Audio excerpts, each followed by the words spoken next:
Uh,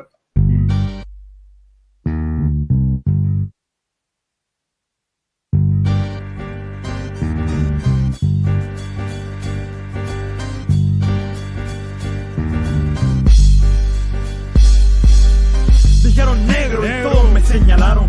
Dijeron igualdad, pero esta vez me separaron. Dijeron mucho, pero no se olvidaron de callarse. Cuánto odio por mi piel sembraron. Dijeron historia y la tergiversaron. Dijeron guerra, muerte, odio y nos culparon. Enfermedades y epidemias nos contagiaron. Exterminación de mi fauna complace a tus mercados. Dijeron riqueza y todos se lo robaron. Oro, platino, diamante, a la fuerza se lo llevaron. Y la actualidad es tan triste que todo aquello que dijeron es lo mismo que hoy se dice más. ¿Quién dice, quién explota, quién se beneficia? El asesino, el mismo que da las noticias. Hay una cuenta fácil que siempre me da las grandes riquezas, de dónde vienen y hacia dónde van. Independiente como los Mao Mao, concluyente como los Mao Mao, como los Mao Mao, como los Mao Mao. Somos resistentes como los Mao Mao, independiente como los Mao Mao, concluyente como los Mao Mao, como los Mao Mao, como los Mao Mao. Somos resistentes como los Mao Mao. Nati Dre es afroresistencia, cultura ancestral, afrodescendencia, solidaridad. Esa es la esencia, la diáspora africana eleva la conciencia, conciencia negra, universal, progresista y transcultural. Negros y mestizos revolucionando, pueblos caribeños y africanos en un solo bando. No más explotación, colonialismo interno, no más confusión, supremacía blanca en el Babilón. Soy rojo, negro y verde, afroliberación. Mientras más negro, más represión. Somos creadores, recupera tu visión. Mi visión es educar con amor, contra el silencio, vivo sin temor.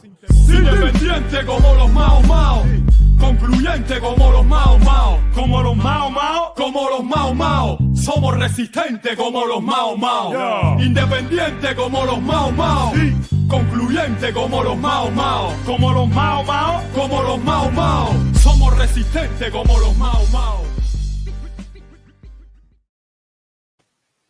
Rise up. Rise up. What's good, everybody? Rise up on the rise. Shoot. Rise up on the rise. We are back. I know, did we skip a week? What was going on? Did we fall into the Twilight Zone or? You know?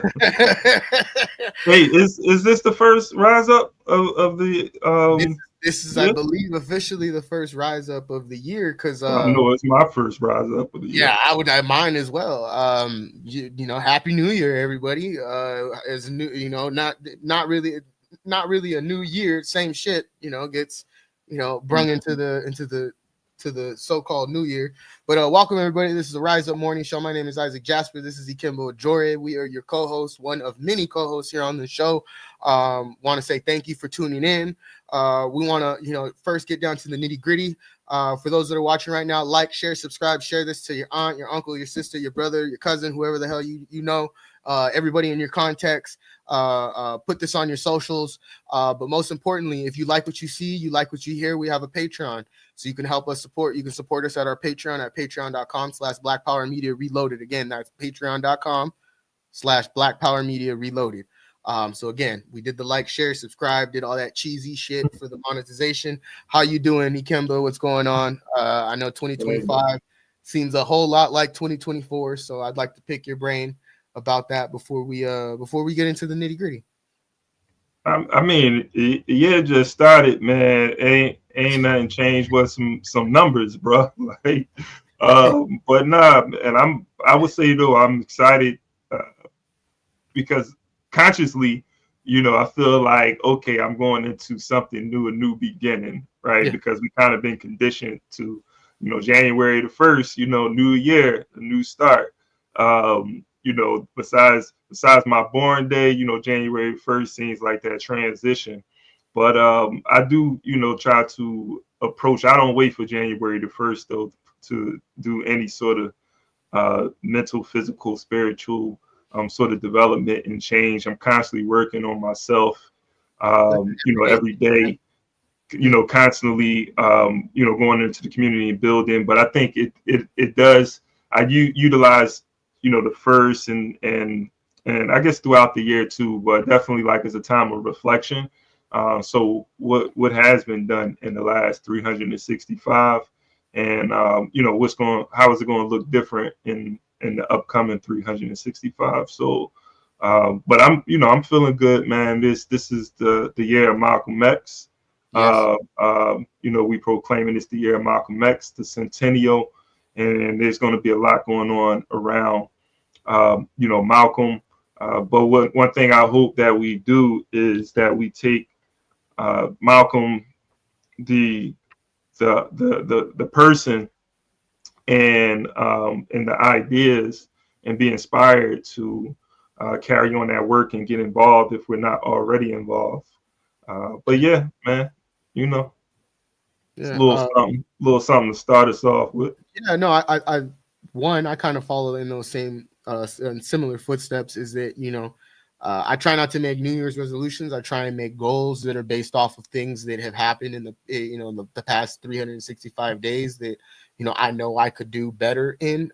It's not just for myself, because a lot of people take this New Year's resolution rhetoric as an individualistic, when we are individuals that are attached to a global, a communal understanding of solidarity. And so especially when you get to a point where you start to become a dialectical materialist, historical materialist, you start to really understand modes of capitalism, modes of imperialism and whatnot.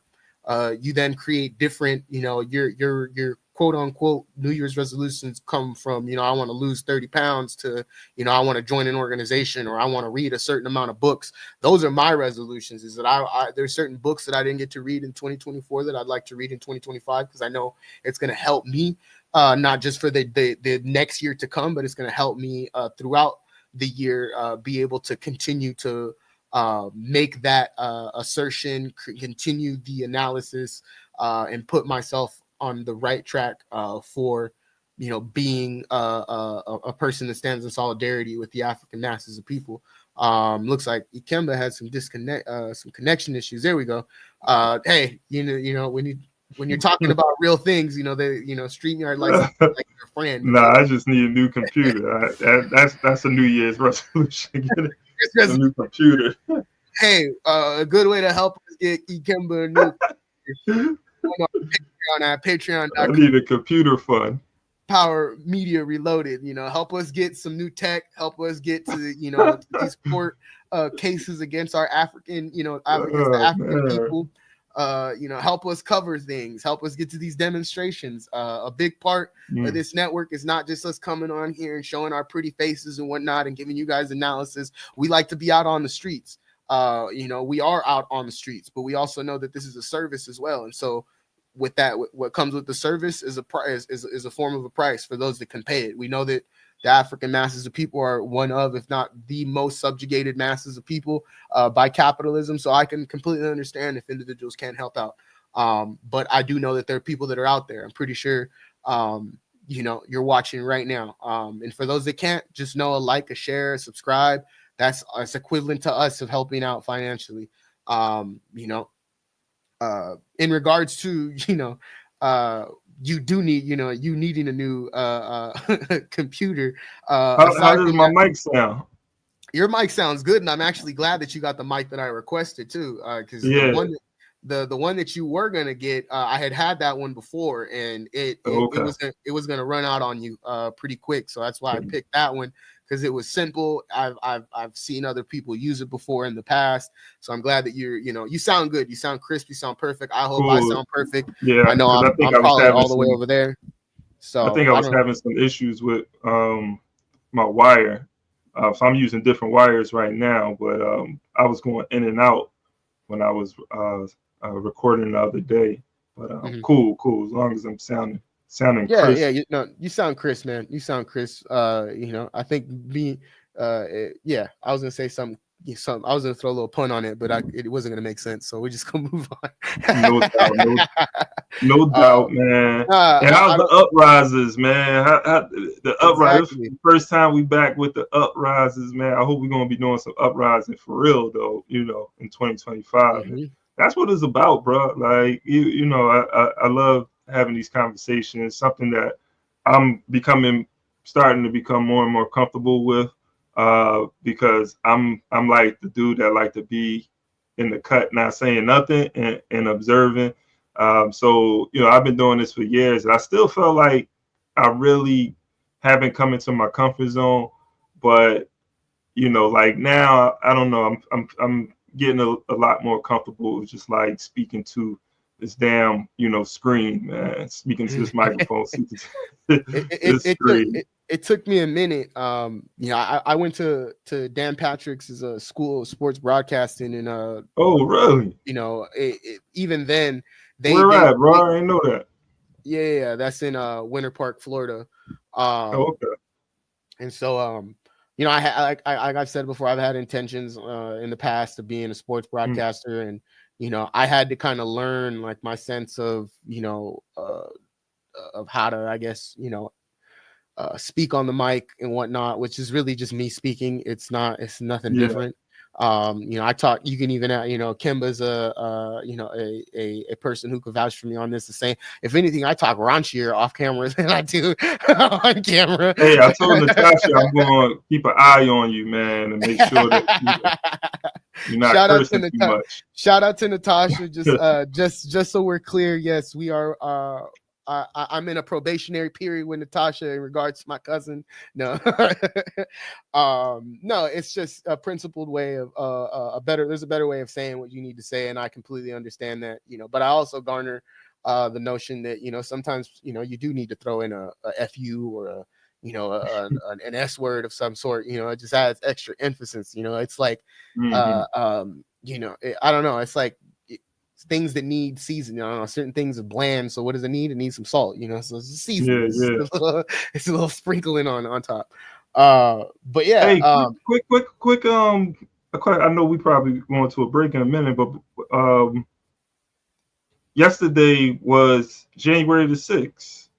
Did you do any celebrating, man? Because that's a big. I don't know. Is that like is it an official holiday yet, or? What's crazy is I was gonna ask you this, like, what who would have fucking thought? And that's the last time I'm gonna cuss today, I promise.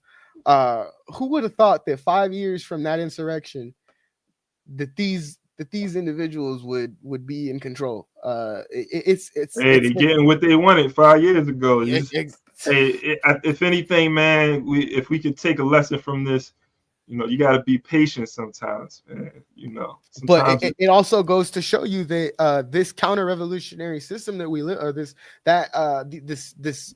occupation that we live under, consistently produces these counter-revolutionary acts. So the fact that we've seen class solidarity from the top to the bottom in regards to white individuals, particular in this regard, they all collaborated with each other to then what?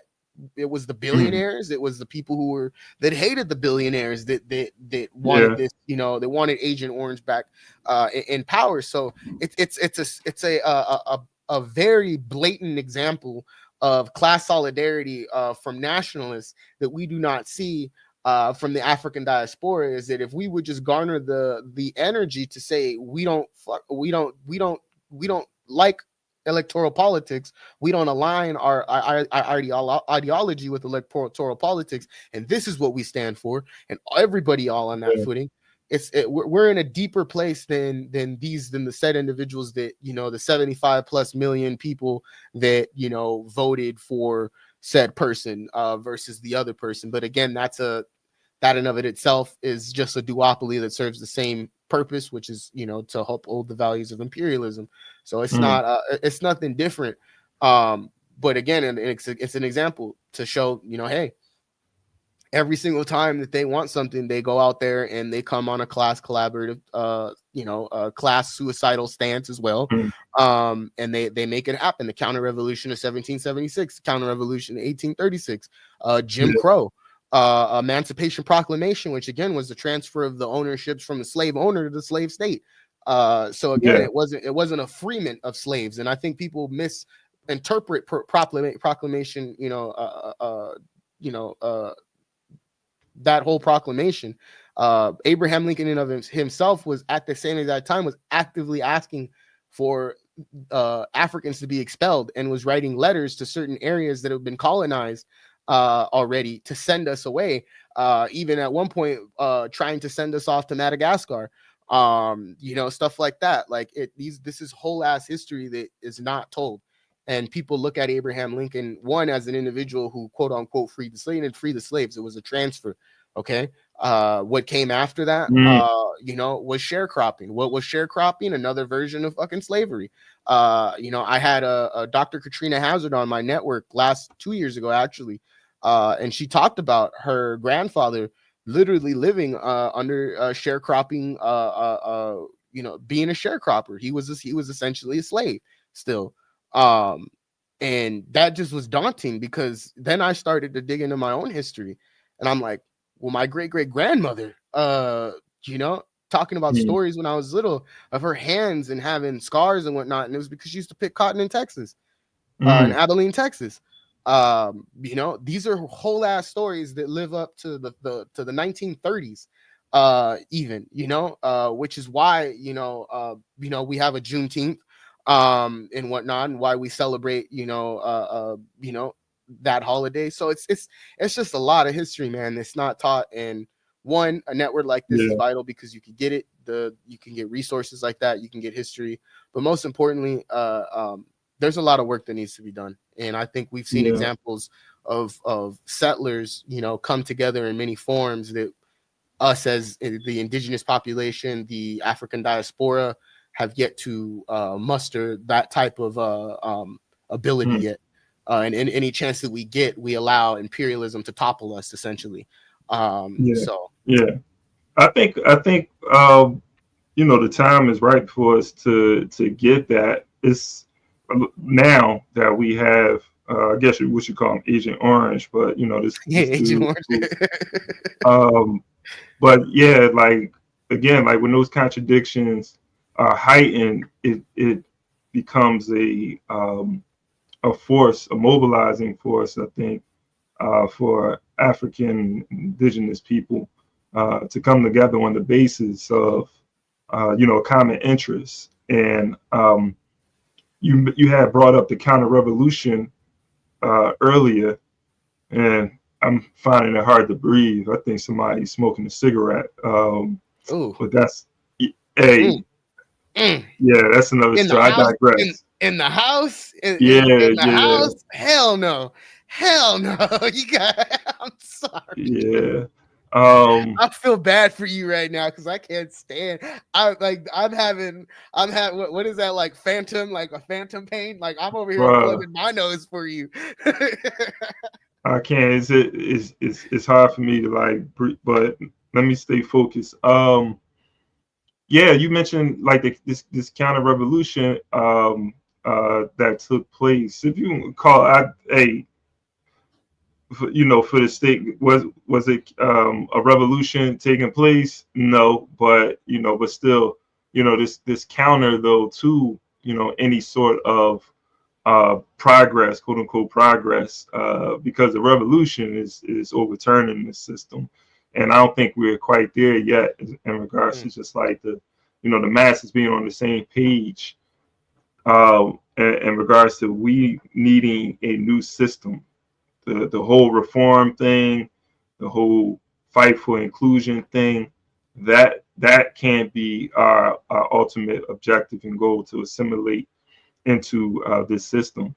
Malcolm said it best, man. Malcolm X, when he said in The Ballad of the Bullet, whoever heard of a revolution when you're begging the system of exploitation to integrate you into it, right?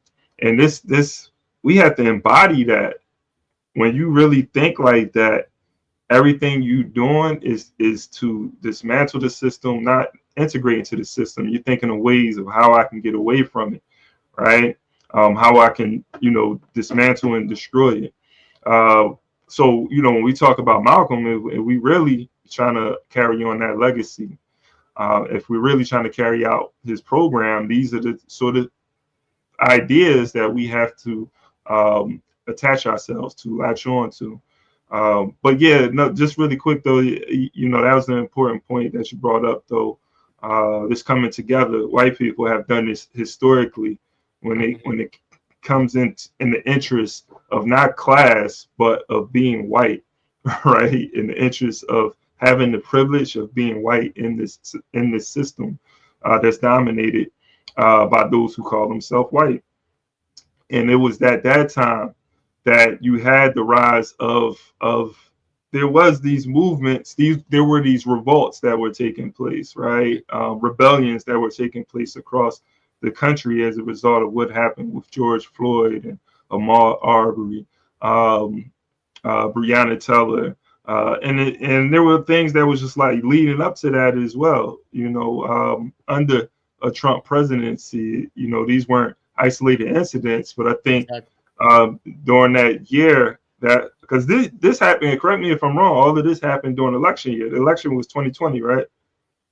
Last year. So Floyd, George so Floyd, Breonna Taylor, all of those happened in literally a short amount of time. It's kind of surprising even because it wasn't surprising. What it did is it painted the truthful narrative is that these things happen on an everyday basis when it comes to the African masses of people. Is that right now, as we speak, I'm pretty sure, and I hate to say it, but a person from our diaspora has either died from not being able to get sufficient medical treatment for their ailments because we live under a system that doesn't prioritize universal health care.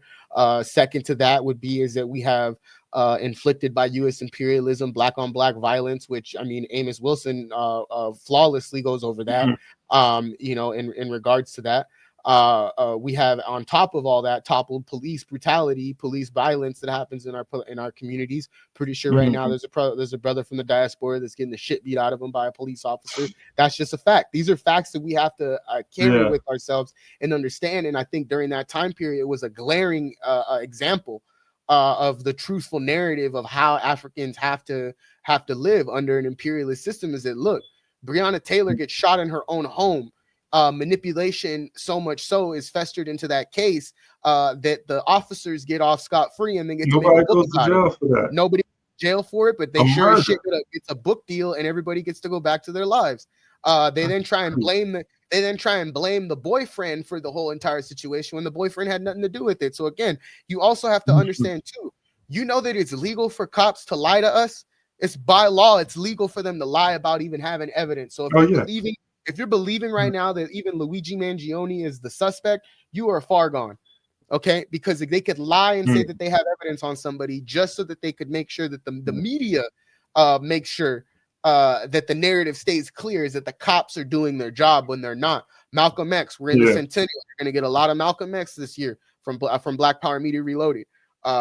Malcolm X spoke about this, talked about how do we have more crime when we got more cops is because the cops are in cahoots with the criminals. But I'll even dig further. The cops are the criminals. The cops are the criminals that inflict the violence into our communities, and they expect us to just sit there like fucking Yahya Sinwar said in regards to the Palestinian people. The former Hamas leader said, you just expect us to be fucking peaceful victims, you just as silent victims. Like, no, what do we look like doing so? And so what we've had is that we've had people that have sat back and played that role of silent victims. They've looked at neo-colonial war hawks like Hakeem Jeffries and said that's the appropriate way for us to go. They looked at Cory Booker's AIPAC-backed ass and said, hey, that's the way to go. These are images, glaring images. These are examples, physical carbon copies of neo-colonialism that then in part toppled our African nation. And then they do the same here by manipulating the African masses into believing that we could vote our way through electoral politics. You got people from the, let me just keep it light. We got people, I'm not even going to name names, but they know exactly who they are, misusing the words of Kwame Ture to then suit the needs of electoral politics. That's wild. You got going over. No, I'm not naming names because I've put it in the chat for me. Then put it in the private chat. I talk about this individual on my network because of what he said in regards to decolonization. That it's equivalent to trying to put toothpaste back into the tooth tube and the toothpaste tube. It's non-sufficient and it's unproductive. So my self-determination my rights to decolonize against this system, my rights to land back is not suitable under that lens. But this is also someone said that also someone who wanted to say they wanted to bring Black Wall Streets back. So again, I don't know where your mindset is at, my dog. I don't know. I hope you ain't getting me in trouble, man. I don't know. That's why again, I put it in the chat already, so you know. You know exactly who I'm talking about. I'm gonna be at dinner with the person. They're gonna be like, I hope you're not at dinner with the individual. You know. Oh, is that bad? You know? Okay. But you know, I garner this question also to everybody who out there that believes in electoral politics. Where the hell is Jill Stein? Oh Lord, nowhere to be found. Let's go to break though. Okay, we'll see her in 4 years. We'll see her in 2028, guaranteed. Nonetheless, we're gonna go to a quick break. This is Black Power Media Reloaded. This is the Rise Up Morning Show. Hope you guys are liking. Today is January 7th. So I hope everybody that's tuned in is enjoying the conversation. We will be back. I will drop us down now so that we can get to this video. What do you see for the United States? You're an American. You still say you're an American citizen. What do you think is going to happen there in the States? Well, I think great turmoil is going to take place there. And what we've seen today is just a sample of what is developing in the world, a new attitude that there's much contempt and much hatred for America because of its imperialist attitude, because of its capitalist attitude in dealing with others, because of its racist attitude.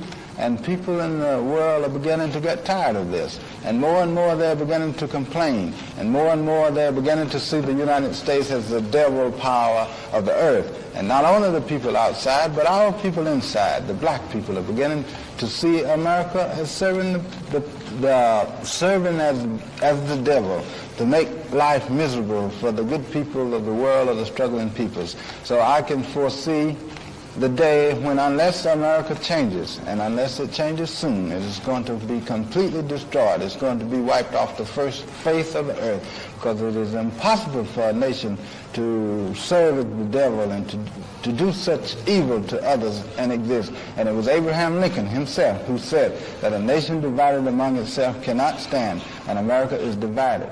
No, but when you say wiped off the face of the earth, there's no power on earth that will dare to attack us, or we can destroy Russia or China or anybody else that tries us. What are you talking about when you say wiped off the face of the earth? Well, when I say wiped off the face of the earth, I mean that part of it is going to come from within America. America's already about to destroy itself. America now is in such a sorry state that even the President of the United States is not safe unless he's a rightist. That a man who was Attorney General, a man who was an aspirant for the presidency, can be killed openly in the streets. But that's not the destruction of the United States. No, but this is the beginning. This shows that there's something seriously wrong. And this shows that the society is becoming so degenerate and so many explosions are taking place among the people that it can't possibly stand. Plus the fact it's suffering defeat in Vietnam, and more that the peoples of the world are beginning to resist, and they're going to resist more. And all of these forces brought together, including the degeneracy inside the country, is going to bring about its destruction. That's all it is to it. Yeah, but you're talking the abstract here. In your newsletter, in your radio broadcast in the past, and in many statements that you've made, you've been quite specific. You've said that Afro-Americans are going to blow up American factories, dynamite Hoover Dam, destroy the railroad lines, destroy electrical power lines. You tell how to make Molotov cocktails, how to attack the police. Aren't you, in fact, advocating, preaching that Afro-Americans should try to destroy American industry and bring chaos to American cities? I'm preaching for my people the same thing that George Washington and Patrick Henry preached for their people in another time, in another day. That I'm preaching that we must use any means necessary in order to liberate ourselves, and that we have no right to submit to tyranny. I'm saying that we must become men, and we must resist, and we must use any means, no matter what it requires. And the fact that I'm more concerned with the liberation of people, I'm more concerned with humanity and the human flesh than with buildings, than with the loss of property. You see, this is the cold capitalist version of the fact that we must save the property. But I'm interested in saving the people, and black people have a right to be saved as much as anybody. And unless white America is willing to liberate the black people and to stop oppressing us, then if America must go up in smoke, then let it go, let it go, let it burn. Let it go, let it go, let it burn.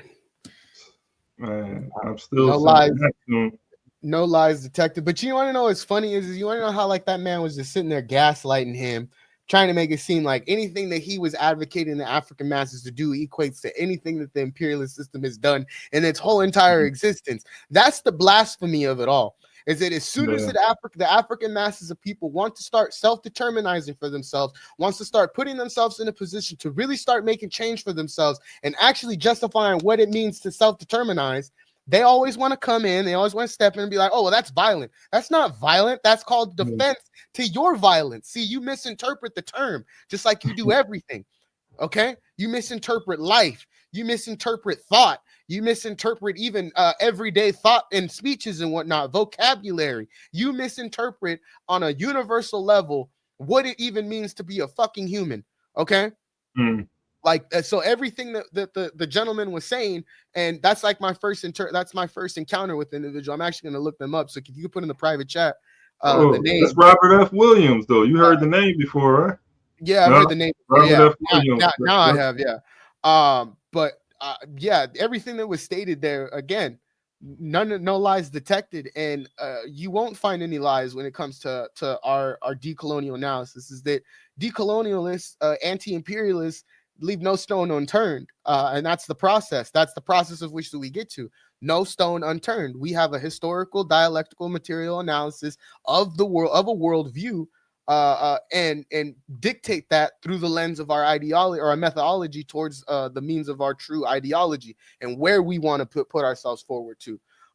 So again, no lies detected. I don't want to take too much space, and I also don't want to overstep. I unite with you with the gaslighting.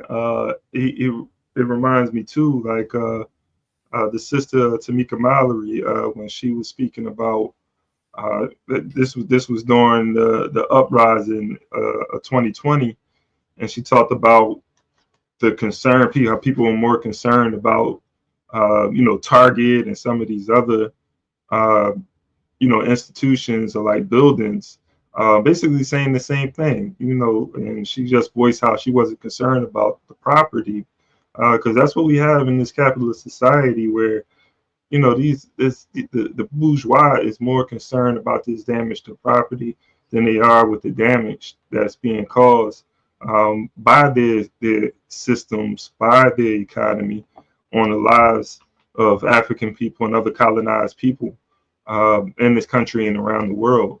And so Robert F. Williams did a great job of just like really articulating that in that interview. But definitely I want to just highlight that this is the centennial of Robert F. Williams as well, and this is someone when you study the Black Panther Party, they talk about Robert F. Williams, his book Negro with Guns, being one of the study materials that they use, and was also his Robert F. Williams and his policy of self-defense had a tremendous influence on the founding members of the Black Panther Party. And so just want to uplift him. Long live Robert F. Williams. 100 years 100 years of Robert F. Williams. And the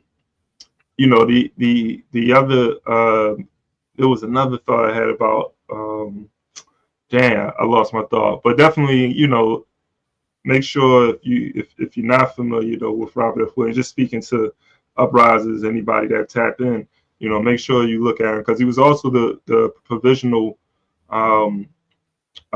president of the Republic of New Africa. He served as the president at one point. Outside of just the many other things that he was involved in. But yeah, man, Bigger, he was talking some revolutionary stuff in there too, as far they was like, yeah, you talking about bombing, making Molotov cocktails and all that. Yeah, that's it. Telling his people how to resist, man. I think we need to bring a sense of that back. I think we have so many people that are scared and they've created, in a sense, mentally, on an individual level, some form of McCarthyism, in regards to how they silence their true opinions about a said system that exploits on an uberous amount of levels. Um, Mm-hmm. I think that that's very prevalent, and I think that actually needs to be studied, is how much of us have fell for the illness of McCarthyism, self McCarthyites, in a sense, where Mm-hmm. you put yourself in a position to just completely silence yourself without the system necessarily forcing you to Yeah. silence yourself. You let the scarcity silence you. You let the mental uh, Mm-hmm. you know uh, manipulation happen, where you start to get scared, and you start to be dormant in essence to liberation. I think that is something that needs to be studied, and if it hasn't already, so I might be Mm-hmm. over people's work, so I do apologize.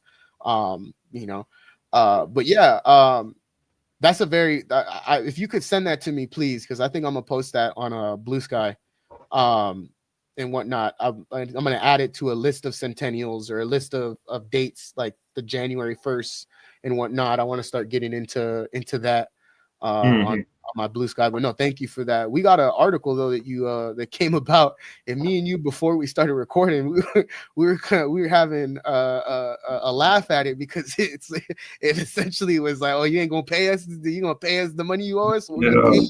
We're gonna pay you to pay us back, These colonizers are something different, man. Exactly. But they all together though. At the end of the day, they all together. They might smack each other slap each other on the wrist, but the type of punishment is different when it comes to how the ruling class, um, uh, punishes itself, Mhm. in the way that they punish, the masses. So, yeah, which one you put up here? Let me see. Pentagon Awards Yeah, contract to replace Romania's peace. Yeah. So, this was hilarious. This, if you could break this down to essentially what this truly means, and again, you got to read between the lines. oh my goodness, In man. regards to this, I'm gonna let you handle, my guy. Yeah, yeah. So, yeah, we the RTX corporation was given this. It's going to essentially get close to $1 billion to build this Patriot system for Romania. And when you get into the article, you can see this is a partnership, a business partnership that they have, as far as RTX and Romania has had for a while. First of all, man, like Romania, dishing out all of this bread for a defense system, right? And I was just looking at the economy, and I'm seeing how, okay, they like raising taxes. They have recently raised taxes. Again, another form of manipulation. You're not utilizing the money, the GDP that they produce, mainly because and this goes also to something that people don't understand, is that the U.S. dollar is a weapon in essence, Mm-hmm. to these countries, is that they can't in most regard trade without using the U.S. dollar, which is why BRICS is such an opponent, such a big opponent to it now. Yeah. For those that need examples and whatnot, because I need examples too. So this isn't a shot. This isn't me taking a jab or anything, Mm-hmm. but this is like BRICS versus the US dollar is like WCW versus WWE, like Monday Night Wars, like that. It's equivalent to, if you had to put an example on it, bro. Like I know I'm being, Yeah. I'm being very, kiddish, Yeah, but yeah. in regards, that's what this is that BRICS is a major component. What they're doing, if you read the bylaws, if you have been following it the way that my network has, we have been able to highlight that BRICS has created certain aspects of barterism, even where if you can't, if you've been toppled by the US dollar so much, what we could do is we could barter under a system for which whatever product you have, we exchange via that. And that's how you're able to get certain commodities that you're needed, or we, you know, and it gets more complex than that, but that's just a simpler understanding, is that they're at least willing to and have that firm understanding that the US dollar is what makes countries like Romania you know, essentially create high tax rates for their citizens because they work with the US dollar. So sorry to interrupt. I just had to I appreciate that. You know, I appreciate that intervention, man. That's something we definitely got to come back to and build on, because now you know, people are developing creative ways to resist American dollarism. So you know, I think it's a conversation to be had. But this particular you know, guys, follow me. Everyone, follow me with what's happening here, and you're gonna see the serious contradiction. But on Friday, January 3rd, aerospace and defense company Raytheon Technologies, and Raytheon, I think means something. You could look it up, Isaac, like lightning god. Yeah, I was gonna say Raytheon. That's exactly what it means. If I'm being correct, if I'm not mistaken. It also, though, we have to highlight, Raytheon has a history, a track record, since its existence, of being complicit in genocides. Whether that's the 600,000 to up to 1 million civilians that were killed during the Iraqi-Afghanistan war. Whether that's the indiscriminately the indiscriminate bombing of Palestinians in Gaza and Palestine at the hands of the IOF and at the behest to Western imperialism. So again, you know, Raytheon is they're trying to play this off like Raytheon is something that's good, but they're intrinsically connected to imperial aesthetics, which is why this makes this article funny. You know, funny to a degree, because it's a manipulative interview, or not interview. But it shows you again. It just shows you, you know, how the ruling class operates among themselves, which is completely different in regards to the way that they operate with the masses, with the working class. So, you know, Raytheon is one of the largest defense companies probably in the world. It's interesting you talked about, you know, the genocide and their involvement in certain conflicts. And they've been around, you know, since the World Wars. So, you know, in Korean War, Vietnam War. But this is a company that began making refrigerators. You know, like this, they weren't even involved in military. That's the crazy thing. Like, this is a company that was making refrigerators and microwaves, man. You know what I'm saying? That's its origin story. So, you know, but fast forward to the present. Here they are, you know. They're leveraging $946 million defense contracts, you know, like $946 million defense contract by the U.S. Pentagon to deliver an additional Patriot missile system to Romania, aimed at bolstering the country's air defense capabilities by 2029. You know, I wonder who they preparing for. Romania borders Ukraine amongst other countries, but you know, just to, you know, put things in perspective as far as geography. And it's a member of NATO. I was going to say, and this also you just highlighted everything I was going to say that was going to take like 5 minutes. There you go. I'm glad you did that. My bad. That was the first time you I think that's important. You know, you hit it right where it was. I was going to elaborate the history of that shit, but hey, and this isn't even the highlight of the story. And maybe it is for some people. We haven't even scratched the surface of this. So but the contract, which includes advanced radars, control stations, and interceptor missiles, marks Romania's third order of Patriot systems following previous acquisitions in 2017 and 2020. In a statement sent to the Defense Post, Raytheon Vice President for Patriot Global, Pete Bata, emphasized that the new contract will enable Romania, as a NATO member, to better protect its citizens and critical infrastructure amidst growing regional threats. RTX is committed to providing Romania with advanced integrated air and missile defense capabilities, the company official noted.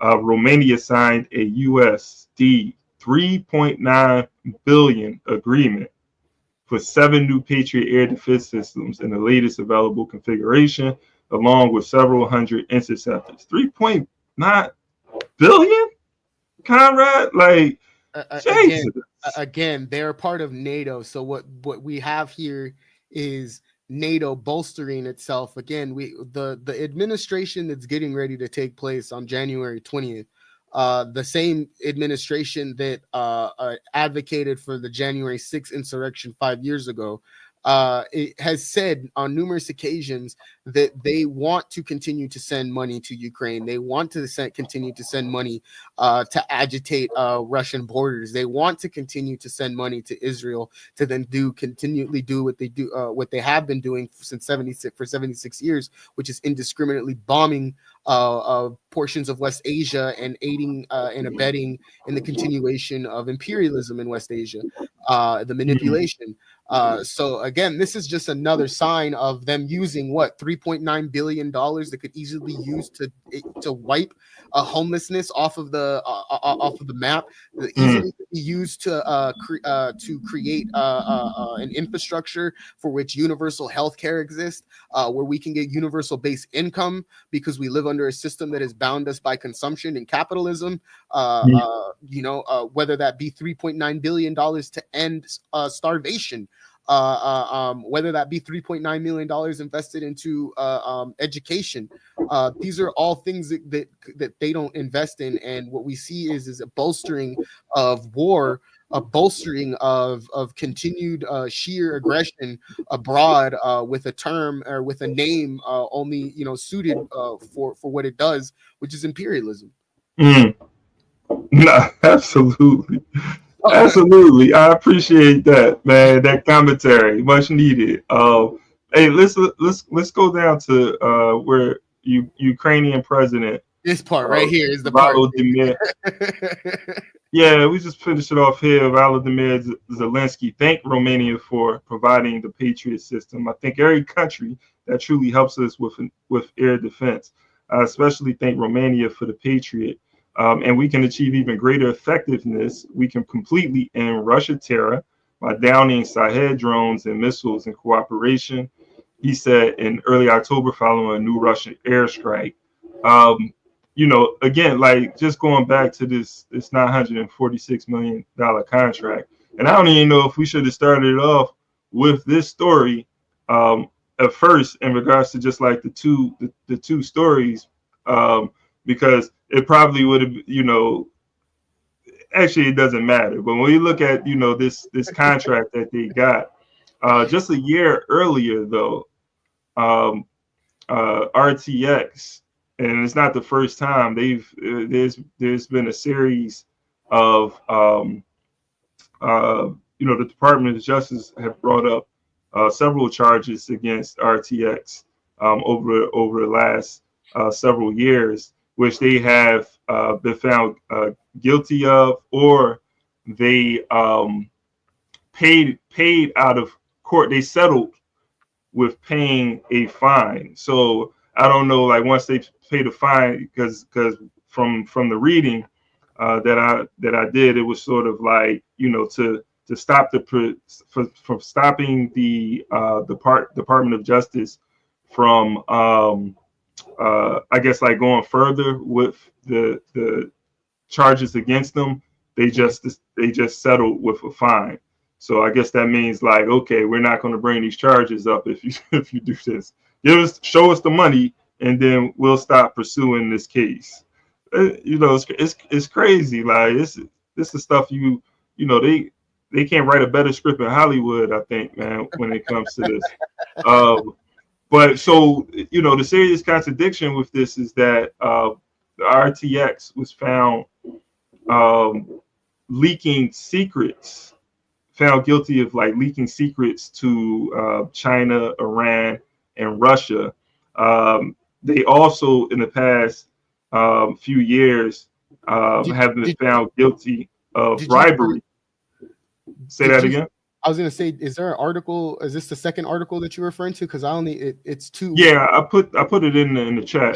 No, you put the same link. Oh, I put the same one. Yeah, that's why.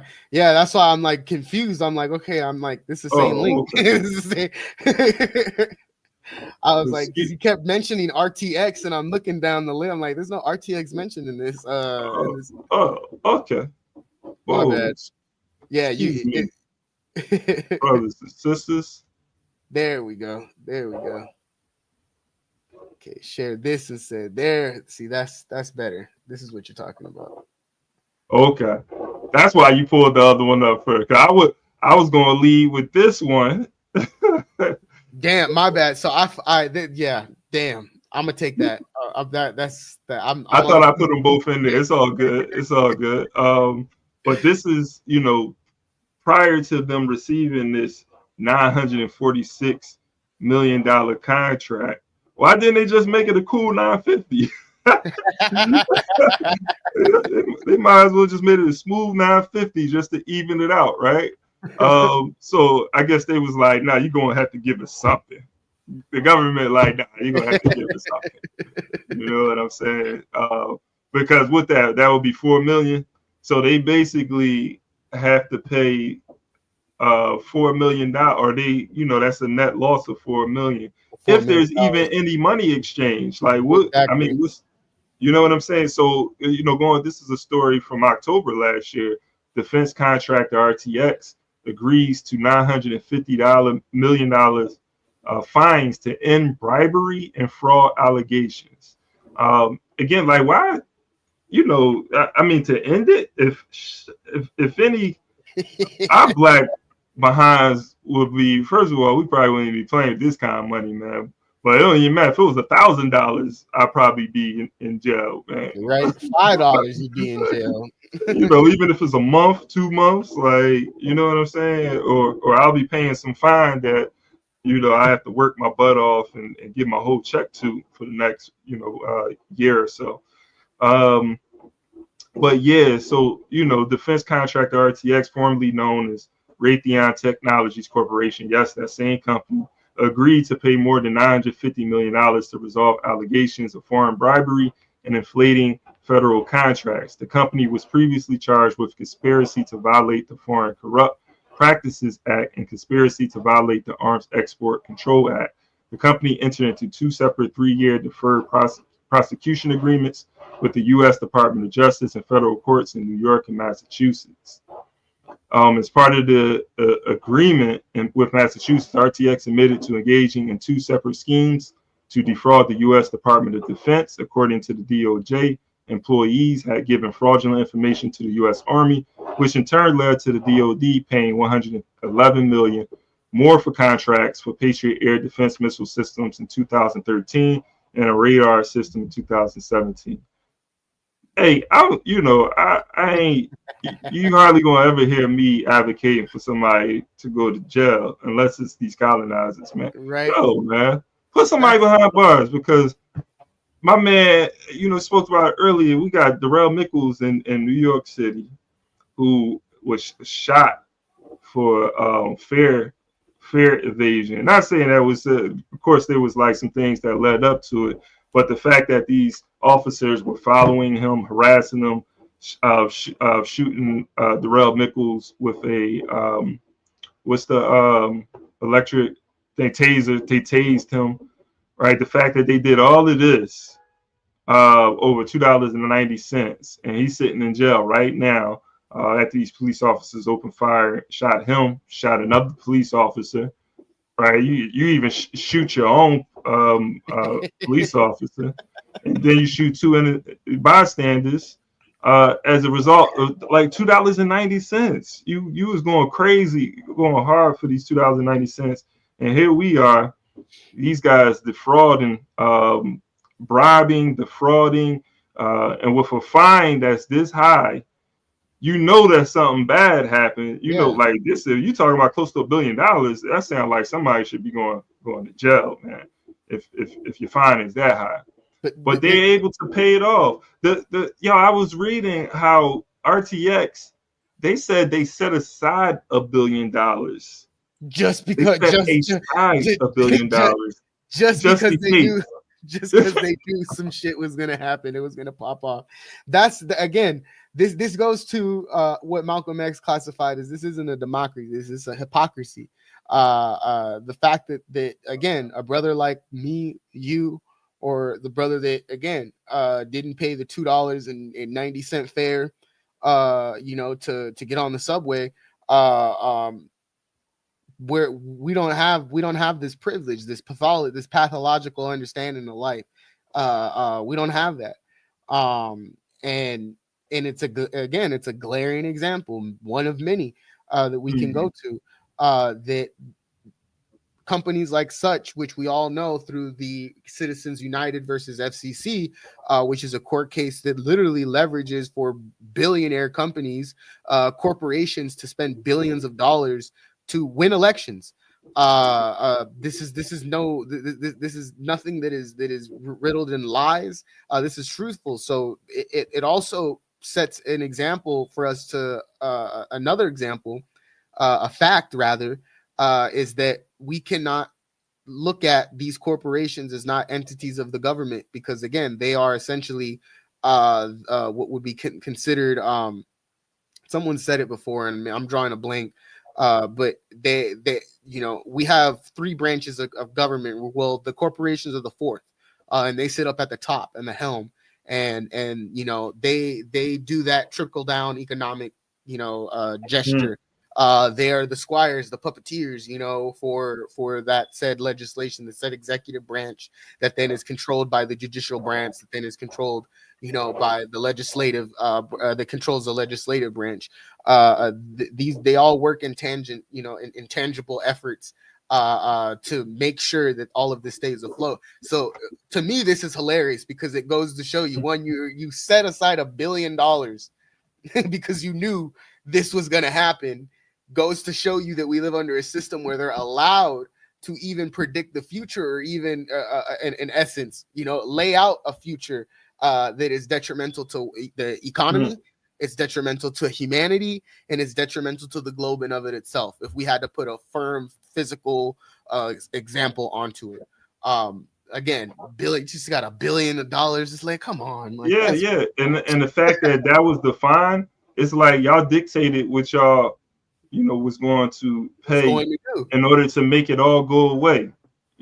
Like they probably weren't even asking for that, because the fine, it was like 200 million, and then it just went up, because there's different, I guess you could say cases or charges that were involved in this. So as they were coming out, and as I guess as things were getting worse based on the evidence, they just was like, hey, we got $1 billion to let's just make it all go away. This is what we pay. The people who were involved were terminated. I guess those were the scapegoats, or what you call them. No, I guess they wouldn't be pansies, right? But the scapegoat, the fall guy, the fall guys, right?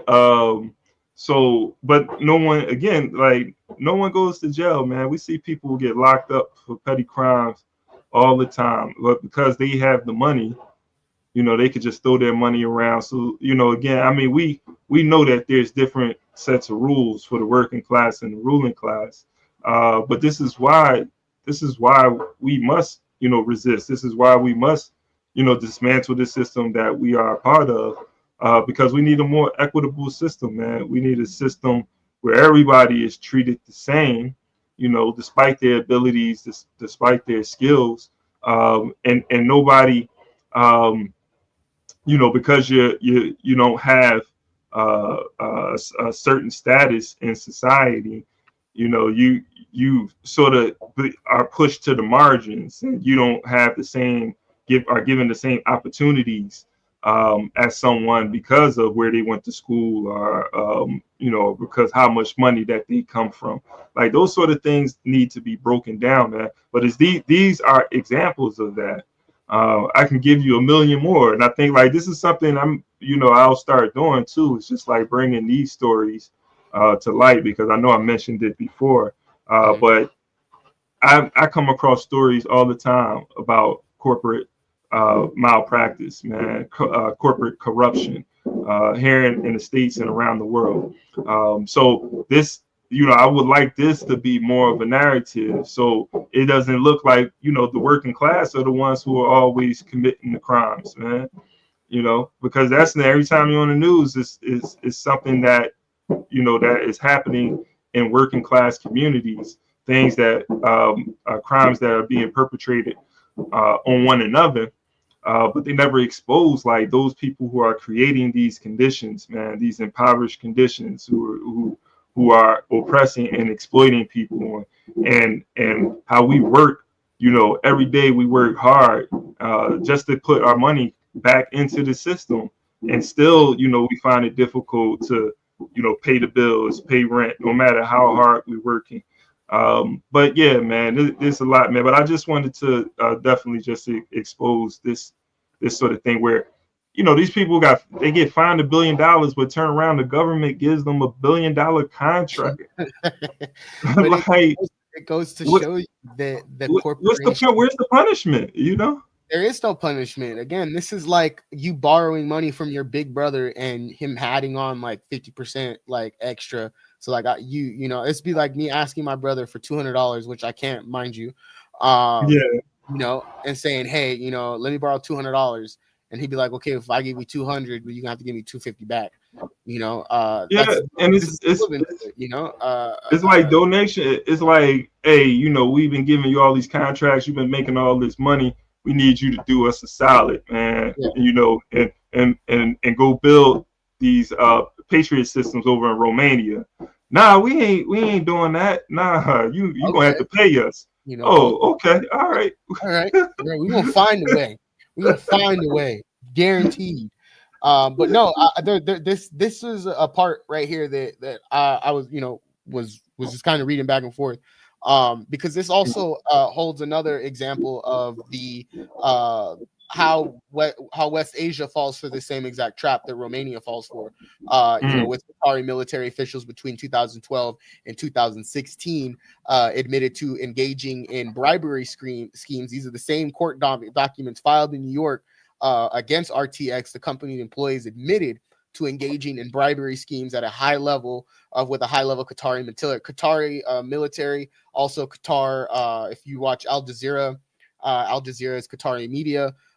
They work in reciprocity with Western imperialism to a degree, but even then, so they work in reciprocity with imperialism, which desperately and deeply affects West Asia, to so much to the point where we're seeing, Damascus almost being annexed by Israel.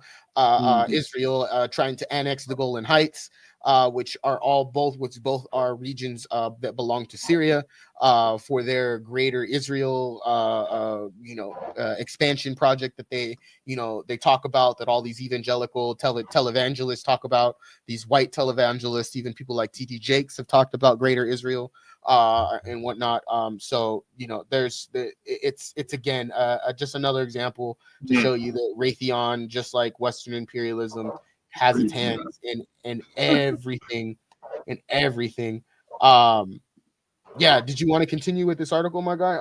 No, we can finish it there, man. To be continued. They it's never a dull moment messing with these colonizers. But I wouldn't.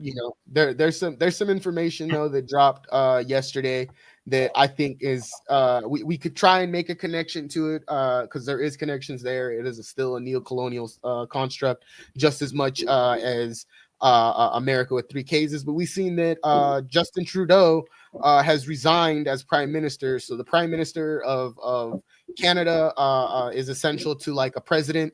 It holds a presidential stature, without all of the first lady stuff and whatnot. It's just a seat, but it is equivalent to a president's seat. Let's see here. People, someone putting up some nails on the walls in your house.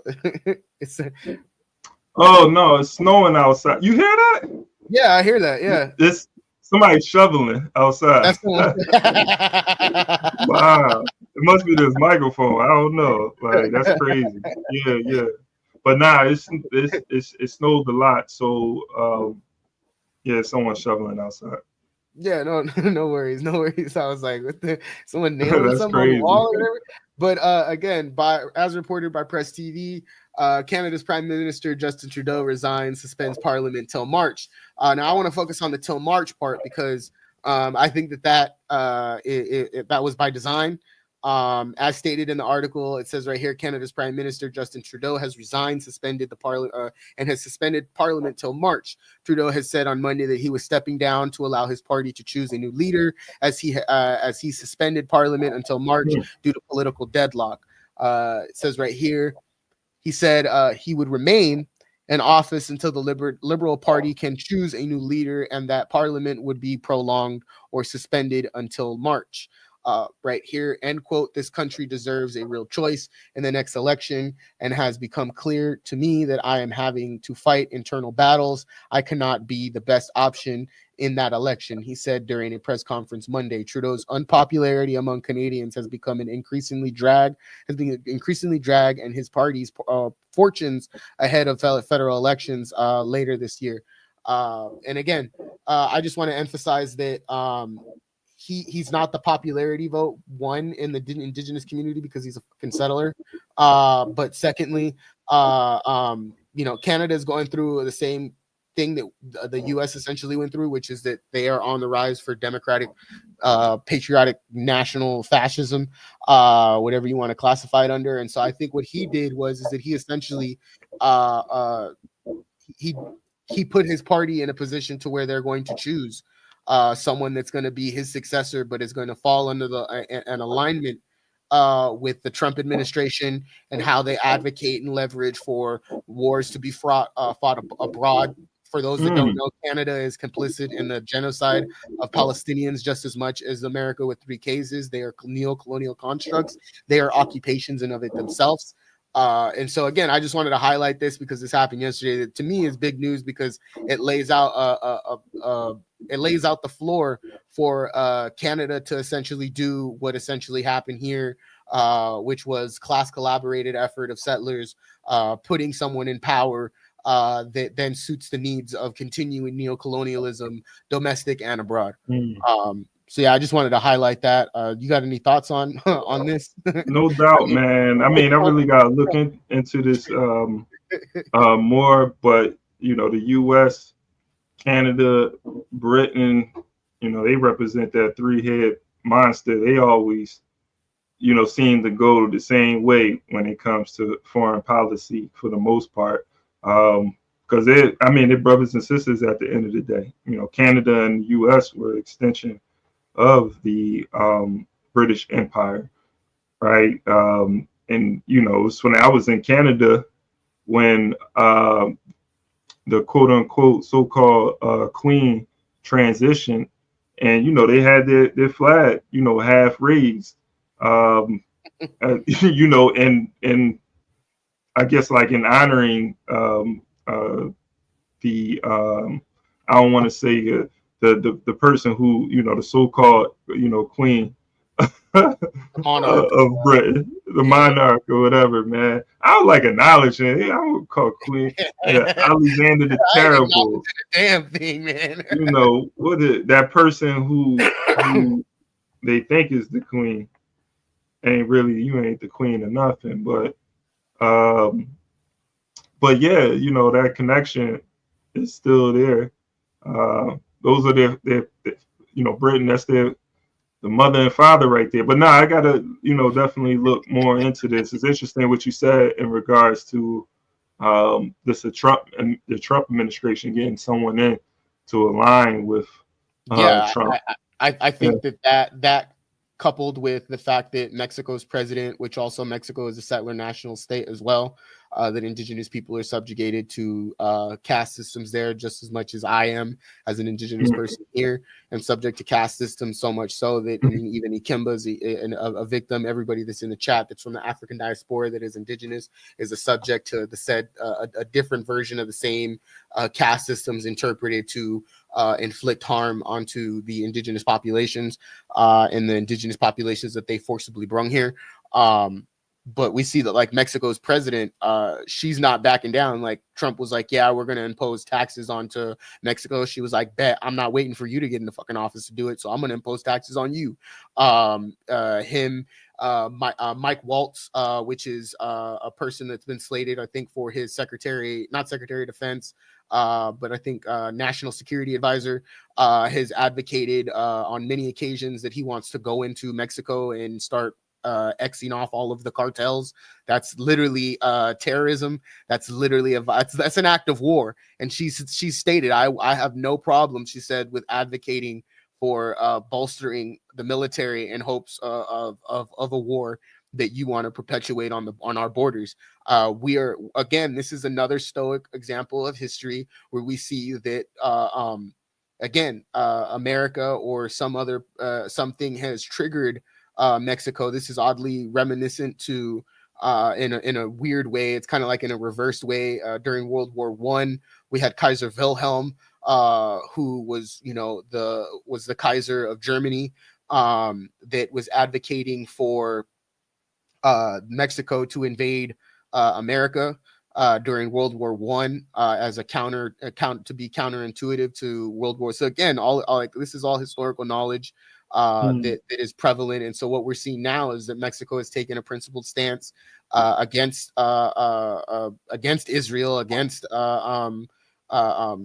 America with 3Ks, against imperialism. But we also have to understand too that that's a principled stance still rooted in capitalism. So they still believe capitalism is the way to go for their system to stay afloat. But I just wanted to mention that I think that, him leveraging a relationship or fabricating a relationship through bureaucracy or through manipulation and collaboration through the said government systems, I think that they will pick someone who will be on the same tip as Trump and will ultimately, want to go to war with Iran.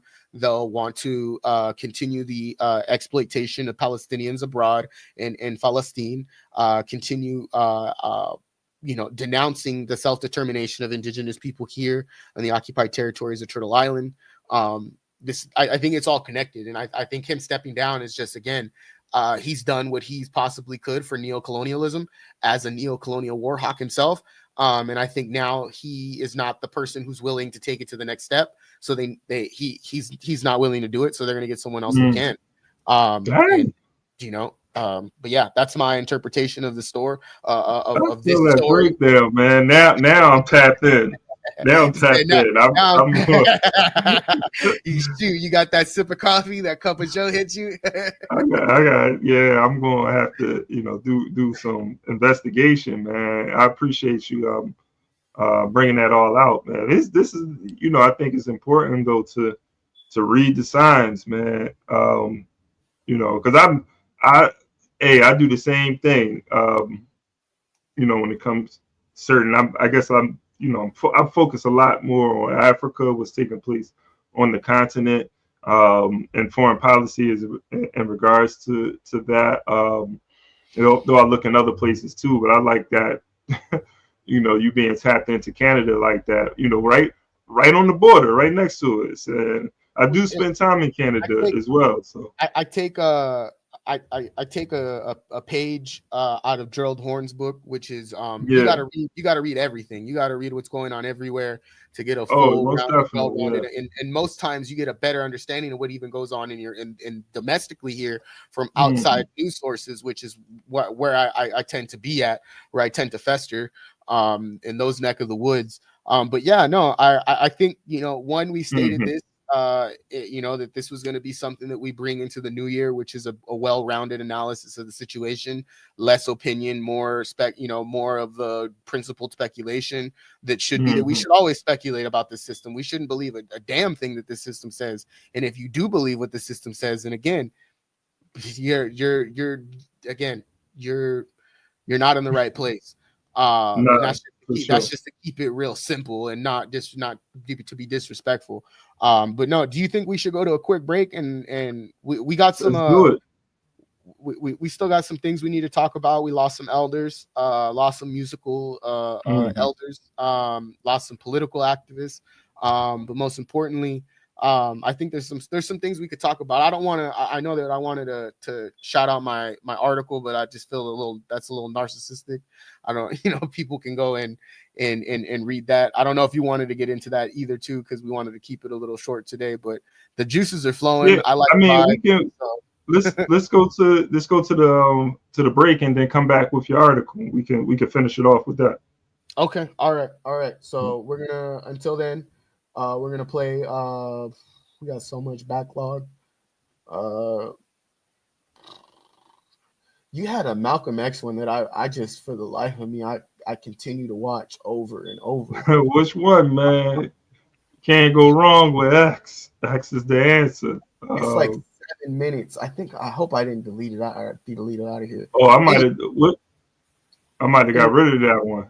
We'll do the Chairman O'Malley. He in regards to Malcolm X. Want to also say I want to say congratulations. Mm-hmm. Congratulations to the chairman and the Uhuru 3 for their victory. Uhuru. It was a long fight.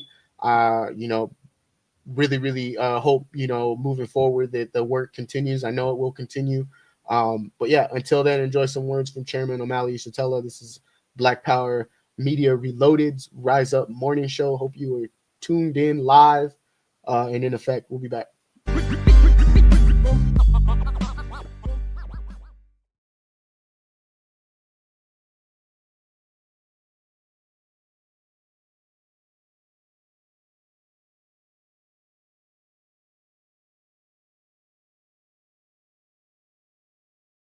When we talk about Malcolm X, I think it's necessary to know that we're talking about his birthday and to know that the significance of Malcolm X is not that he was born on that particular day so much as he is representative of a particular point, a particular period in time, and a particular people, a whole people that suffers extreme brutality in the social system.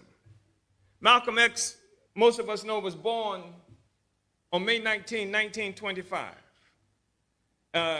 It is worth noting that the date of his birth, the year of his birth, was the same year that the United States government jailed Marcus Garvey.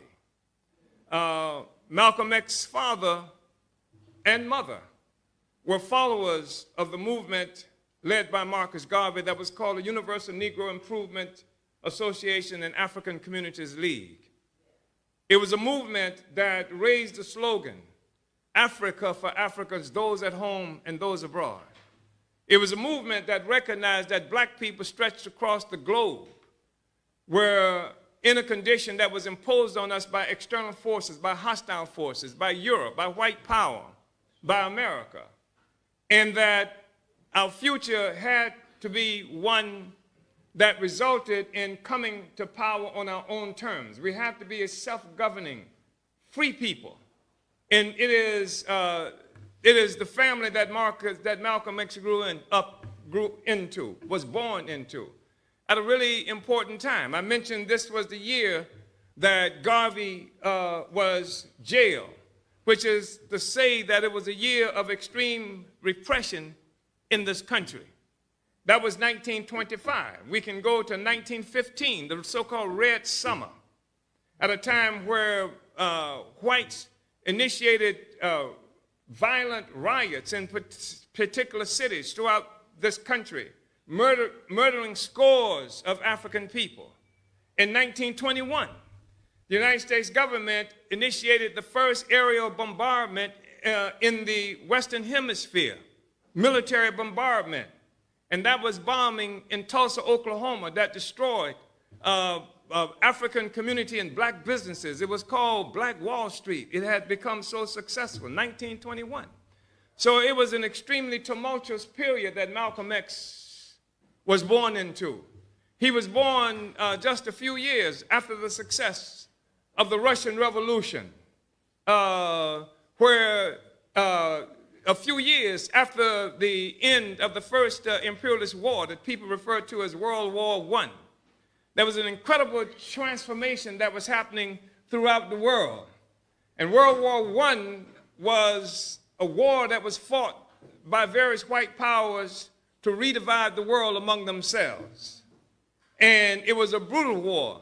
I mean, scores, hundreds of thousands of people died in that war to redivide the world. That's what it was. And I think we need to be clear on that, because we hear all kinds of fairy tales about what these horrible events in history were really about. And so what we need to understand is that these wars that we are talking about, they're like mafia arrangements. The whole organization of the world is like an arrangement that mafia forces pull together. And they occasionally have these wars to redivide the world because they don't like their cut. In 1884 and 85, to prevent such a war from happening, European powers got together in a place called Berlin, Germany, where they split up Africa. This Africa that we think we know about was carved up at a table in Germany. No Africans were there. Just white people got together and carved up Africa in order to prevent themselves from going to war among themselves over who was going to get what part of the black world. We weren't there. We weren't included. We were on plantations in Jamaica and Brazil and in Mississippi and Alabama and all those other places that we have been strewn throughout the world.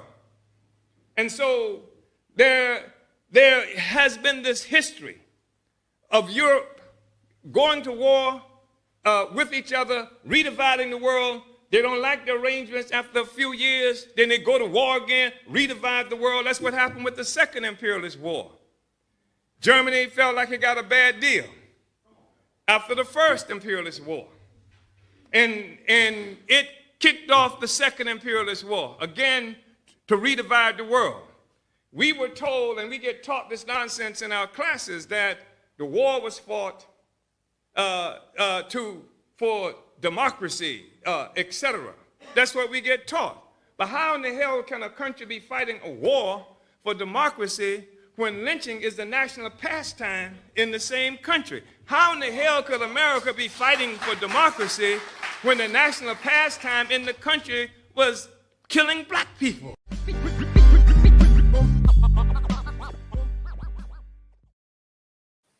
The national pastime was lynching people, and they dare to say they're a democracy. If I don't know blasphemy, comrade, let me know. Yo, he pointed that that serious though hypocrisy right there. Exactly. Serious hypocrisy. America's never been a democracy. It's always been in a hypocrisy, as Malcolm would classify it. I think just respectfully for my article, I don't think we have enough time to go through it all, but I still wanted to okay. No, you're good. I think I could get it in tomorrow. If you're gonna be available, we could get it in tomorrow. I just want to respect, because I put a lot of work into it this weekend. And I do know you have to go, so I just want to respect the time that you have, and I also want to respect the work that I've done as well. So it's kind of, it worked out. If just to say it worked out, I think you got an art to your thing. You like, now if I'm going to do it, I'm gonna do it like this. I'm gonna do it exactly the way I wanted to do it. Okay. I think we still can have a conversation in regards to a topic that has been floating around, and I think so this is still decolonial rooted. This is still anti-establishment rooted, but it is a conversation, and it was an argument that happened between my Lakers coach JJ Redick and Charles Barkley. where they were talking about, and they were both wrong and they were both right in some instances in regards to certain things that they said, but they mainly were wrong in regards to why viewership has gone down in the NBA. And so I thought that might be a good way for us to end the rest of the show, is because people don't get the well-rounded analysis of why people aren't tuning in to the league. Yeah. Why viewership in all aspects of sports has gone down. One, I could say it's part, and this is my assumption. Yeah. That also is rooted in fact. So I'm not coming with just a conspiratorial essence. Is that for one, we have individuals that have probably take the principled stance of understanding that these are constructs, or these are enterprises of imperialism. These are constructs of imperialism that uphold the value, which is what I talk about in the article that we'll cover tomorrow. Secondly, we have viewership is down because people like me and you are getting priced out. It costs on average $120 just to be able to watch your team year round. Whether that's through Hulu, whether that's through YouTube, whether that's through the extended subscriptions that you have to buy because they've created, if anybody watched wrestling in the 80s and in the early 90s, there was a thing called the territories. Okay. In the 70s and 80s, there was the territories and whatnot. So there was the, Rocky Mountain Stampede, wrestling territory, the Texas Stampede territory. You had the Hearts up in Canada with their wrestling territories and whatnot. Everybody had a territory. Well, we have that still in media. Turner TNT getting certain games or streaming services and platforms like Amazon Prime or Netflix or Peacock or Hulu or YouTube getting rights to these games, and then having to work in reciprocity with these cable companies like Cox. So that individuals like Fergie Chambers' dad could start leveraging billions of dollars, and exploiting the masses of people that live under that said territory that his cable company owns. Whether that be MSNBC, Bally Sports is no exception to this. Sports Net or Sportsnet. These are all institutions that have created subscription-based media, which has priced out the African diaspora. It has priced out individuals, that working class individuals, lower class individuals. We live under a system that is a caste system, so it's a caste and class, the same things. That price people out. And so both of them, Charles Barkley saying that, well, people ain't watching the game because I ain't watching the game because 3-pointers is going up. I don't want to see these boys shoot up 3-pointers and miss and whatnot. This is despicable. This is equivalent to that nasty ass water in Galveston. He gonna come after you, boy. We have him saying that, and then we have JJ Redick saying, well, because the media, him also being a product of the media because he was former media before he was a coach, get into this mode of not saying what really should be said, which is that we have people that would rather educate themselves knowing that there's a genocide abroad, knowing that we have democratic fascism on the rise here. There's more things going on outside than, say, people wanting to watch a basketball game. But I feel like I highlight three aspects of that, which is that people are getting priced out. People know that there's a genocide going on. And thirdly, one thing that I also don't mention is that I watch basketball bootleg. So I go onto a site where you got to click and it has an extension. I used to do that. Stuff like, and I that's how I watch basketball. And those viewers, there's hundreds of thousands of people like me that do that. One of which I'm on screen with that just said I used to do that. So there's hundreds of thousands of people that have that as an option. And they go, would you rather pay $120 to watch, whatever said team you want? Or would you rather go to a website that has it all wrapped tight and whatnot, and all you got to do is click a couple buttons and now you're watching free, televised, cable, shit that would be on cable. I just wanted to get your thoughts on that because I know I talked about it on my network yesterday. And I had to cut that a little bit short so that I could help prepare for today's episode, at least have time for that. Also get some stuff in line for this week. It's like what are your thoughts on that? You know, and would you agree? Would you disagree with that analysis in regards to people are just being priced out? You know, and also people are educating themselves on a genocide, on multiple genocides. So yeah, I mean, I do agree. I think like there's other reasons as well. People start watching for a variety of reasons. You probably named some of the some of the major reasons why, or primary reasons why people aren't tuning in as much. Um, I I think like with at least like growing up watching sports, I felt like a lot of us were watching basketball as a youth. I feel like the youth don't watch basketball as much as we used to. They're not studying the game the way that we study the game, and wanted to be like some of our favorite players. When I was talking to my nephew who been playing basketball all his life, he's 17 years old, and I asked him who his favorite player was. He was like, the casual. I'm like, the casual? Like, what does that even mean? I'm older than you, man. Like, what do you? I know what you mean, but who's the casual? I don't know who the casual is. But he was saying Michael Jordan. And I'm like, Michael Jordan? Michael Jordan was retired before you was even born. You know what I'm saying? Like, that's like me saying like my favorite player was Wilt Chamberlain. I never seen Wilt Chamberlain, dunking basketball. You know what I'm saying? It would have to be, my favorite player was Oscar Robertson. Like I never seen. No, I was watching the game, and my favorite player was based off of who I can see, every night or every other night on the screen. But these, for me, it was it was Kobe Bryant and Pau Gasol. I seen them every day. Shaq at one point, and this is when I was a kid. Penny Hardaway was like my favorite, because that was another thing. Like college, we would watch players in college and follow them to the NBA, follow their careers. But I feel like that's a demographic in that population watch sports that's not tuned in like we was tuned in. Because all the distractions. We didn't have the social media.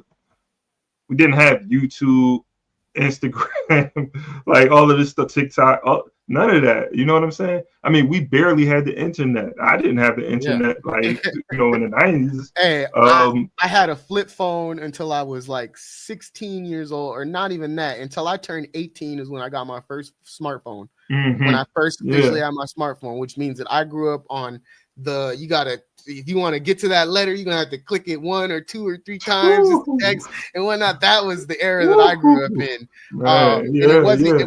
It wasn't by choice. It was by the design of which the capitalism had inflicted harm onto my family. The same way that it does all mass to all people that are subjugated by it, particularly our diaspora gets hit with it the most. Frequently, so frequent, if I'm keeping it exact. And, it's crazy because, I hear people like that say, or like, who's your, like kids nowadays saying like, oh, who's your favorite, basketball player? And I heard someone say like Kobe, and I'm like, well, you're not even old enough to know what Kobe is. Or like even like my 3-year-old cousin, shooting basketball. They watch the highlights, man. He's like Kobe, and I'm like, how does he even know who Kobe is? Like this dude's 3 years old. Like this dude was born after Kobe had passed. They made legends out of these guys, but even like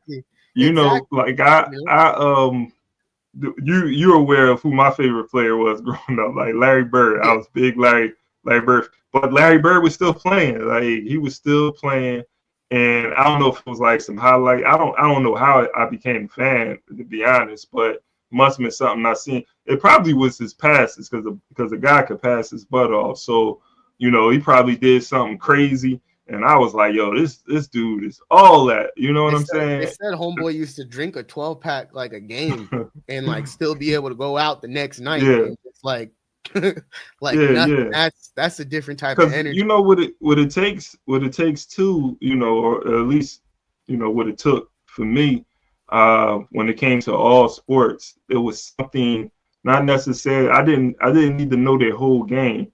But if it was something that was unique about them, something that they did unique, or something, completely unique about, I gravitated towards that. Like the Redskins, I told you I grew up a Redskins fan because the wide receiver corps was called the Posse. I know that sounds crazy, but I was a child. I ain't barely understood the sport, but I knew what a posse was. I was like, yo, that's a dope name for a wide receiver corps. That's my team, and then again, like with basketball, probably was Bird passes. Like everybody's not passing like Bird has that eyesight. So magic, but I don't know. Like I remember me and my friends, like they was Lakers and I was Celtics, man. And I remember, as a matter of fact, all my friends was Lakers, and that probably could have been the thing too, because I don't like going with the crowd. So I never was that one. So I probably was like, because everybody liked the Lakers, I like the Celtics. Yeah, I can't. Yeah. You're one of only a few Tick fans that I allow in my presence. Hey, bro, can you imagine though growing up? Hey, can you imagine though, like growing up and like that whole Celtics, Lakers, and everybody is like Lakers, and I'm talking about the Celtics and Larry Bird. That's before I was like I definitely wasn't no radical back then. That's like being a Dodger fan in Brooklyn, during the 80s, while the Dodgers are winning back-to-back titles, and whatnot. Again, no, I completely agree with you. It's something that I pontificate about from time to time, like what it would have been like to grown up in the 80s, born in the 70s, growing up in the 80s. But then I also realized too, life would have been difficult. And I don't know if I, not necessarily that I would have the mental fortitude to live that way, but it would be different. My upbringing, came from one, having a great grandmother, that I could heavily rely on, especially, when my parents were down and out. Having a grandmother, having a grandfather, having all these people, that could help my parents in time of need, during a time period where, we were victims of the housing crisis, the stock market. If you guys need a movie, I guess, people need movies to kind of get an idea of certain things. A movie called The Big Short that kind of goes over that. And how I saw that one. That literally explains the housing crisis of 2008. Is Travolta in that one? No. Who's in that one? Steve Carell, Christian Bale, Brad Pitt, a couple other people as well that I know I'm drawing a blank on. Okay, all right. But yeah, it's a movie about the crash of the stock market, housing crisis of 2008. Like that was a remake, but I could be wrong. I'm looking now, but go ahead. Nah, but yeah, like I genuinely think, one, like, just to wrap it up and kind of get it back to like what we were talking about in regards to this last topic is, people like us get priced out, and that's just that's a product of capitalism. That's a product of imperialism, of corporate capitalism. And so we have to highlight these things, and people have to understand that they'll throw out false narratives out there talking about the viewership's low because the way that the game looks. No, I think the game hasn't looked the game looks better. I think the refs need to be investigated, but that's a different story. Nonetheless, though, it's working as it's intended. And so, in the article, I kind of go through that. I did my investigation of the collective bargaining agreement and how they say they're so unified, they're so equitable and whatnot. You guys can read that article at substack.com/Isaac Jasper. Which is, again, my first article. You need to put these articles on We Charge Colonialism. Let's Substack. They probably there's probably some benefits to that. Substack it's I wouldn't say there's some benefit. I'm just barely getting used to Substack as a journalist. Even though I've been on there for like 2 years, but I'm getting back into the niche of things. They got some new options on there and whatnot, like you can put podcasts, video podcasts, stuff like that on there.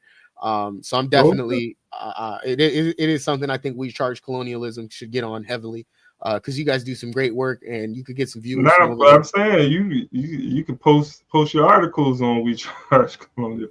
Oh, that's hey, what we got the platform. Yeah. If you want, I can send it your way. I was gonna submit mine to I forget their name. Nonetheless, I was gonna submit my article to a bunch of places in hopes that I could see if they would be willing to strike a deal of some sort. But yeah. Yeah, with that being said though, man, I know we got places to be, people to see. And so I just want to respect both of our time. Again, we are back. This is the new year, 2025, Black Power Media Reloaded, Rise Up's morning show. First episode already locked in. We got some guests that are coming up. Stay tuned. New show is going to be debuting, my show called Decolonizing Media. First guest is going to be Matt Kennard from Declassified UK. So having a question about the racket, about intervention in Haiti, how the British imperialism and how the British have been helping the Israel, all of that is going to be discussed in there. I know I'm giving out a bunch of Easter eggs, but nonetheless, just know that it's going to be a conversation that's coming up. We have Gerald Horn that just joined with our comrade Buna Mbaye and Natasha, amongst others, individuals that have joined Black Power Media Reloaded for a monthly subscription with Dr. Horn. So stay tuned with that. We know Professor Griff is always going to be on here weekly. Vital Hoops. Stay tuned for an episode of Vital Hoops that will be airing. I'm not too sure. I'm not exactly sure when, but just know that tomorrow we might have an exact date as to when that is. And you might see a certain face on there, just to be sure, just to be clear. But yeah, I want to say thank you to everybody that's tuned in. Comrade Ikemba, it's always good to be on live with you, whether it's on my network or on this one.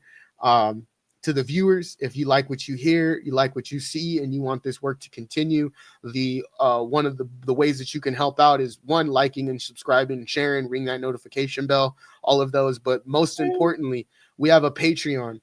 This Patreon will help get individuals to be able to get to places so that we could give you the correct coverage, give you accurate coverage, give you decolonial, Pan-African coverage. And so, with that being said, you guys can go to patreon.com/Black Power Media Reloaded. That is scrolling below. It helps us all out. It helps the Rise Up show. It helps up every show that we have on this network so that we could build this network up to what it should be, what it always has been, which is a network for the people, by the people. Again, with that being said, this is the Rise Up Morning Show. Thank you to the uprisers that have watched. Thank you, Ikemba, again, for coming on. We will see you guys in the next one. Uhuru. Rise up. Rise up. Sometimes the riot is a quiet one.